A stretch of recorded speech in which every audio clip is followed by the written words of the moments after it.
Video کو like کر کے آگے شیئر ضرور کر دینا۔ سے بڑا پہلوان مخلص ہے، یعنی اللہ کے لیے کام کرنے والا ہے۔ وہاں دبلے پتلے کا اعتبار نہیں ہے، وہاں سب سے بڑی طاقت اخلاص کی طاقت ہے۔ کیونکہ جب اس نے کہا تھا کہ میں بیٹھ کر تیرے بندوں کو بہکاؤں گا، ورگلاؤں گا، تو اللہ نے فرمایا تھا جا، تجھ پر میرے مخلص بندوں پر تیرا وار نہیں چلے گا، میرے مخلصین پر تیرا وار نہیں چلے گا۔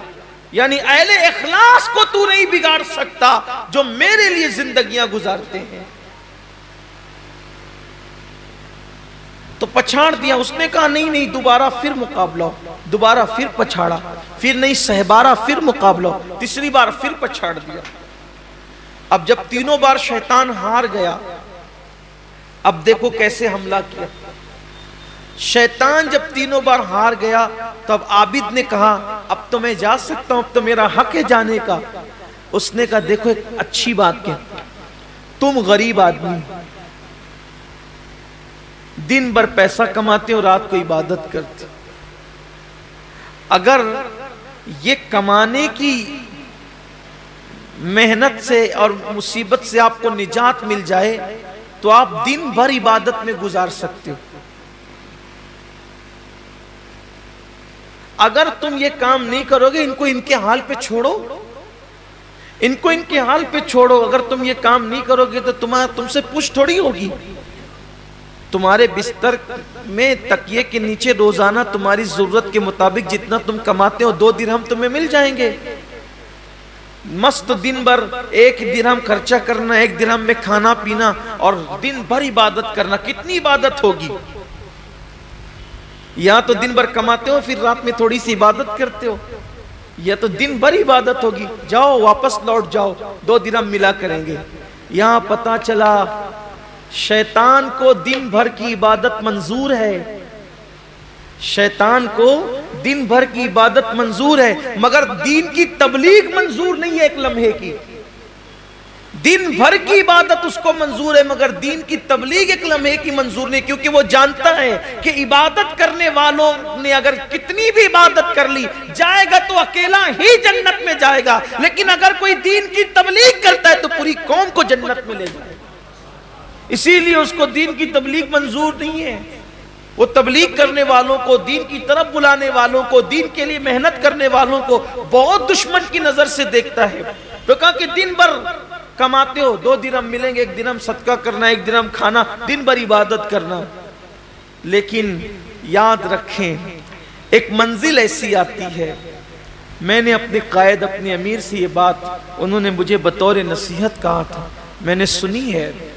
حضرت نے فرمایا تھا کہ بڑی بڑی محنت، مشقت اور مصیبتیں جس انسان کو مشن سے نہیں روکتی، بڑی بڑی محنتیں اور مشقتیں اور تکلیفیں جس انسان کو اپنے مشن سے نہیں روکتی، اگر اس کے راستے میں راحت، پیسے اور آسائش بکھیر دی جائے، نعمتیں بکھیر دی جائے، تو جو انسان مصیبتوں سے مشن سے نہیں رکتا وہ عیش و عشرت کی لالچ میں اپنے مشن سے رک جاتا ہے۔ اسی لیے اللہ کے رسول علیہ السلام اپنے صحابہ سے کہتے تھے، اے میرے صحابہ، مجھے میرے چلے جانے کے بعد دنیا سے تم پر یہ خوف نہیں کہ میرے بعد تم مشرک ہو جاؤ گے، میرے بعد میری امت مشرک ہو جائے گی، مجھے اس کا خوف نہیں ہے، خوف اس کا ہے کہ میرے بعد میری امت دنیا کی محبت میں مبتلا ہو جائے گی، مال و دولت کی محبت میں مبتلا ہو جائے گی، لوگوں کے دلوں کے اندر دنیا کی محبت رچے گی، مال و دولت کی محبت رچے گی، لوگ دنیا دار ہو جائیں گے۔ اور دیکھ لو آج لوگ الحمدللہ مشرک نہیں ہوئے، لیکن بہرحال لوگ دنیا داری میں مصروف ہو گئے۔ دنیا کی محبت اس قدر لوگوں کے دلوں میں آ گئی ہے کہ اللہ اکبر، ایک طرف اذان ہو رہی ہے اور ایک طرف دکان ہے تو لوگ نماز پر دکان کو ترجیح دیتے۔ کیا وہ حسین اور خوبصورت دن تھے جب اذان ہوتی تھی تو مسلمانوں کی دکانیں یہ کہہ کے بند ہو جاتی تھی، گاہکوں کو کہہ کے کہ ابھی واپس جاؤ، نماز کے بعد آنا۔ جب تک مسلمان یہ کہتا تھا واپس جاؤ نماز کے بعد آنا، تب تک مسلمان کی دکان پہ کبھی مندی نہیں منڈلاتی تھی۔ جب سے مسلمان کی دکان کا حال یہ ہے کہ اب تو دکان چھوڑ کے نماز جانا تو دور کی بات ہے، بند کر کے جانا تو دور کی بات ہے، مسلمان تو اب گیم بھی کھیلتا رہتا ہے مگر نماز کو نہیں جاتا، فری بیٹھا ہوا ہے تو بھی نماز کو نہیں جاتا۔ اب دکان چھوڑ کے بیچارہ کیا جائے گا؟ جو گیم چھوڑ کے نہیں جاتا، جو کرکٹ چھوڑ کے نہیں جاتا، جو دوستوں کی بارات چھوڑ کر نماز کے لیے نہیں جاتا، وہ دکان چھوڑ کر کے کیا کیا؟ ہم نے تو ایسے بھی بزرگوں کی زندگی پڑھی ہے کہ کسی نے آ کر کے خبر دی کہ بیٹے کا انتقال ہو گیا ہے، تو کہا ابھی نماز کا وقت ہے بعد میں دیکھیں گے، ابھی نماز کا وقت ہے بعد میں دیکھیں گے۔ بلکہ یہ تو نماز ہے، نماز۔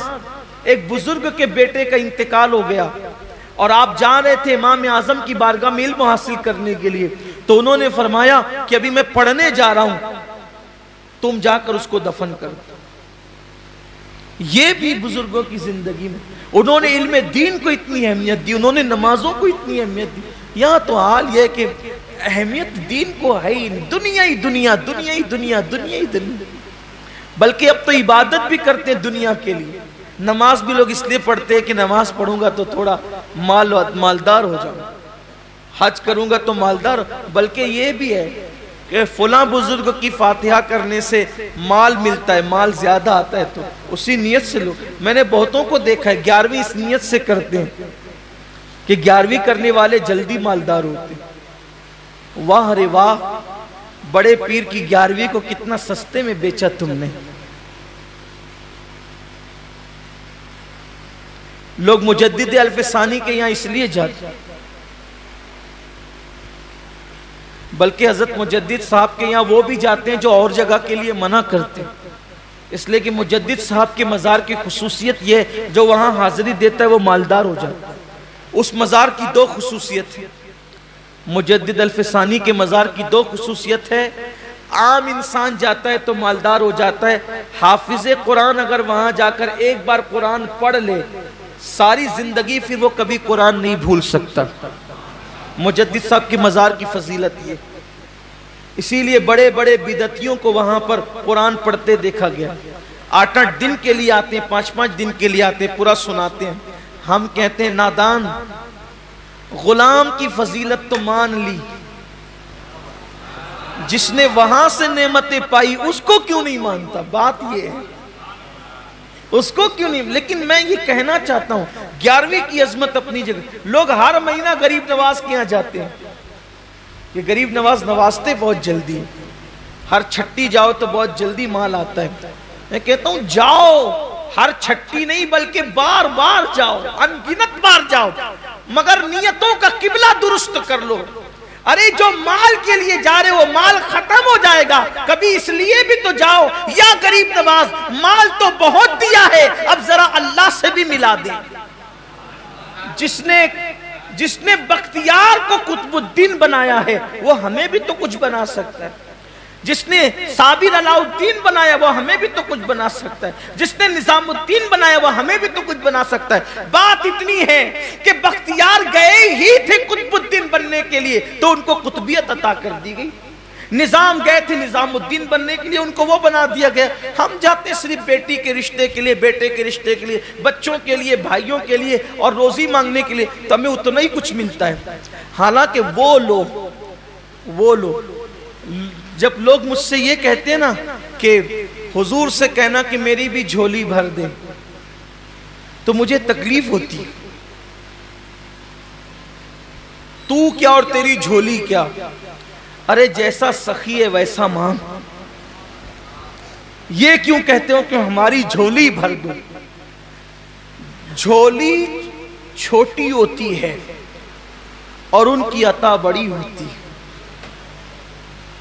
جھولی بھرنے کی بات مت کرو، ارے وہاں سے تو خدا ملتا ہے، وہاں سے جنت ملتی ہے، اس نے جھولی کی بات، جھولی چھوٹی، چھوٹے دامن کو جھولی کہتے ہیں، اس لئے جھولی کی بات مت کیا کرو، بلکہ یوں کہا کرو یا رسول اللہ آپ شان والے مجھے اپنی شان کے مطابق عطا کریں، اور ہم تو یہ کہتے ہیں یا رسول اللہ میں کیا، میری اوقات کیا، میری جھولی کیا، میرا دامن لاؤں گا تو میں اپنی طاقت کے مطابق لاؤں گا، دامن بھی دو اور جھولی اور دامن بھی عطا کرو، دامن بھی عطا کرو اور دامن میں بھیک بھی عطا کرو، دامن بھی دو دامن میں بھیک بھی عطا کرو۔ میں دامن لاؤں گا تو اپنی اوقات کے مطابق لاؤں گا، آپ دامن دیں گے تو اپنی شان کے مطابق دیں گے، تو دامن بھی شاندار ہوگا اور دامن کی بھیک بھی شاندار ہوگی۔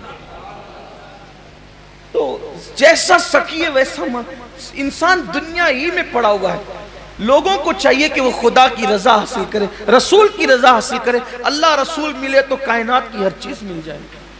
یہ اللہ والے یہی تھے، یہ اتنے مخلص تھے کہ بس یہی چاہتے تھے۔ تو بات ختم کرنے لگا ہوں، دور نہ چلی جائے بات، کہ اس عابد سے کہا کہ 2 سکے تمہیں ملا کریں گے، دن بھر عبادت کرنا، 1 درہم صدقہ کرنا۔ اس نے سوچا یار یہ بات تو اچھی کہتا ہے، پہچانا نہیں کون ہے، بات تو اچھی کہتا ہے، یعنی کہ شیطان کی عادت ہے توڑی پانی کرنا۔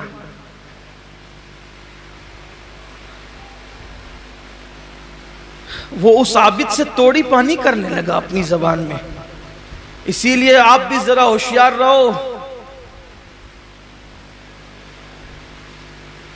ریاست اور سیاست کی اصلاح کا نعرہ لگانے والا ہر آدمی مخلص نہیں ہوتا۔ کچھ شیطان کے توڑی باز لوگ بھی ہوتے ہیں جو آپ کو بیچنے کے لیے کہیں لے جاتے ہیں۔ تو کسی کے ساتھ جانے سے پہلے ذرا ہوش لے لیا کرو کہ آپ کو جانا کس کے ساتھ۔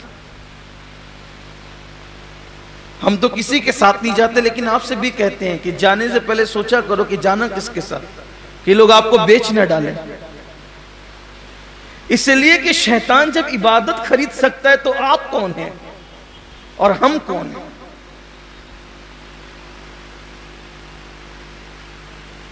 تو 2 درہم پہ بیچارہ عابد بک گیا اور اس نے کہا ٹھیک ہے واپس جاتے، وہ واپس چلا بھی گیا۔ جب وہ واپس گیا تو پہلے دن تو 2 سکے ملے اس کو۔ اب وہ شیطان جھوٹا مکار، مکاریوں کی انتہا اس کے اندر ہے۔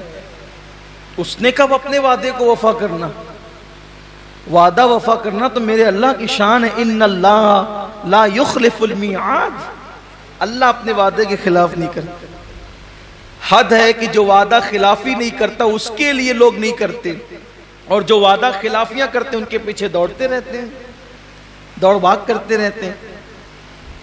تو جب دوسرے دن نہیں ملا تو کوچے سوچے کہ آج تو درخت کاٹ نہیں ڈالوں گا چاہے کوئی آ جائے۔ کندھے پہ کڑالی رکھی، چلا تھوڑی دیر پہنچا تو وہی جناب ملے۔